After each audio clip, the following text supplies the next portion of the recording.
So let's measure the state of the financial sector.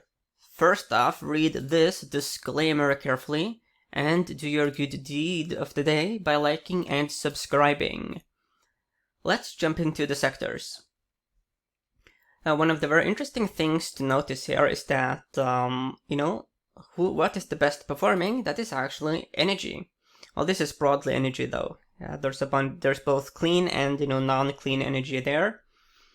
If you look at financial services, it is one of the top performing sectors broadly. Looking at the components, in this video we will specifically look at what I call trading systems, 127% from the lows and pretty close to the 52-week highs. The name of the ETF, however, it is a different. They call the ETF the iShares US broker-dealers and securities exchanges. But I think I just call it trading systems. I mean, this is just a very cumbersome way to say it, I guess, but yeah. This is the one we will analyze. So this is the seasonality of Ttf. So IAI is the ticker. This is all the years we have. And you can see that the late part of the year is the strongest, clearly, when it comes to seasonality, super strong, but it gets significantly weaker here heading into December. See, that's definitively a very interesting and relevant seasonality for us. And here we have the weekly data points, all the data we have. And something I've put in here is this cycle patterns. It is pretty clear looking at these green cycles. It has this cycle rhythm. Inhale, exhale, inhale, and it's certainly been inhaling quite significantly. So let's actually measure, the extent of the inhale. So if we measure this, was 120%. Yeah, we can do it from the lows. If we do it from the low here, like this, 137%. If we do it from, take this low, then we have 115%. If we do it from this low here, then we have 123-ish%. And when you look at the duration here, 357 days is definitively the shortest time frame we have in comparison to all the other inhales. Percentage-wise, we have seen bigger moves before. The only one where it was bigger here was, and that was over 1,344 days. So basically, you could make a very strong case that the most recent rally it is rather euphoric. Looking here at, let's remove the cycles, the RSI. Quite clearly, this high RSI, it is a high-risk situation for bulls, for sure. Here we went a bit higher, but it did forewarn a deep correction. Here, there were rocky times. Here, we had a bit of a similar, and then we did actually have a protracted time of weakness. So how long was it weak? So from this RSI high there, I mean, that was approaching a year of basically this ETF just being kind of in limbo. And there's also been times where the RSI was high and we had like a very deep correction. Hence, well, let's actually go a bit further. So here we have the PPO. It measures the distance between the red 200 week moving average in this case and price. We have never been higher. This time we were at a similar level that led to a very deep correction. Here, we did have that rocky time as we saw. So basically there is some risk here. 79% positive correlation with S&P 500. Let's jump into the daily data points. So in this instance, here we have, the distance between the red 200 day moving average and price with the PPO. And you see that the current situation is without precedent. And the only closest thing we have here is this situation, which was a bit recent. And if we look at this correction that eventually did come, like this to the low, that is approaching 10%.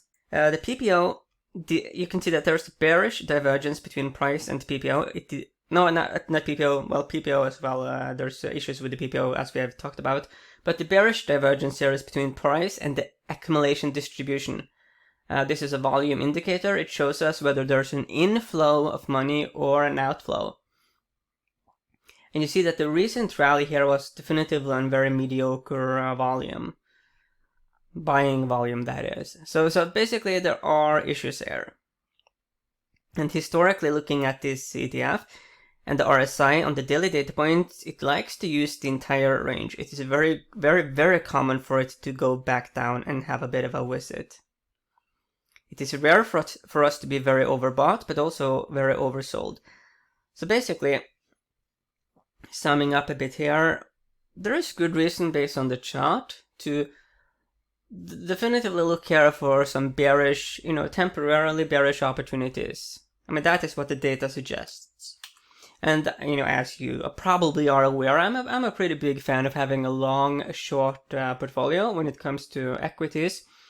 And the reason is very important, because something we did see during the C plunge here is that asset classes became suddenly very correlated. You saw that gold, bonds, you name it, anything really just crashed altogether, which means that there was no refuge. So the only refuge you can have in this pretty dangerously messy market is to have long-short. Long-short portfolio, it really is the only refuge. Here is Finviz. They draw the trend lines, the trend channel. We are broken out above this line here. Still some few left here, but I'm not a huge fan of trend channels, but they are, relevant. Performance is of course good. We have seen a big rally. So let's measure here, the price to book ratio difference between the XLF, the finance sector ETF, and the IAI, which is the one we are looking at.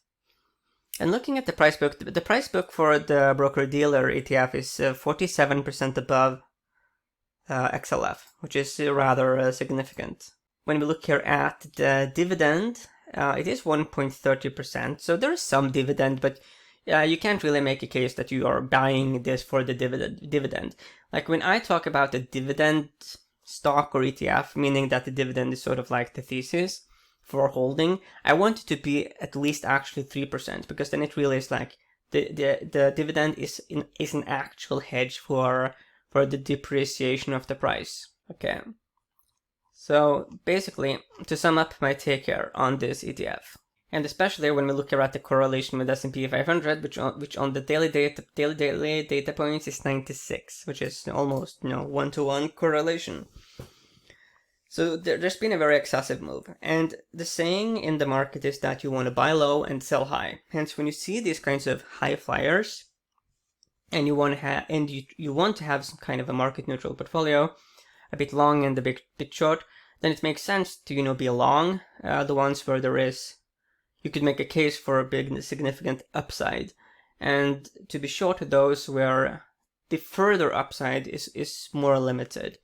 And I think that you would agree when you look at this ETF, and given all the history we have here, it's possible for it to go higher, but this is not buying low, clearly. Hence, it makes more sense to be on the bearish side of the portfolio. So looking years into the future, I'm a bit like in the middle on this one, because it's up so much. Looking at the coming months and weeks, I just I gotta have a bearish lean based on these valuations, and also the technicals here on the charts, and also the seasonality was not very constructive for the time heading into summer. And the great thing here is that there are options available. It's optionable, so there's a lot of strategies that you can use where you would benefit from the price going down, and also be hedged as well, if for some wild reason it decides to go up a bit higher.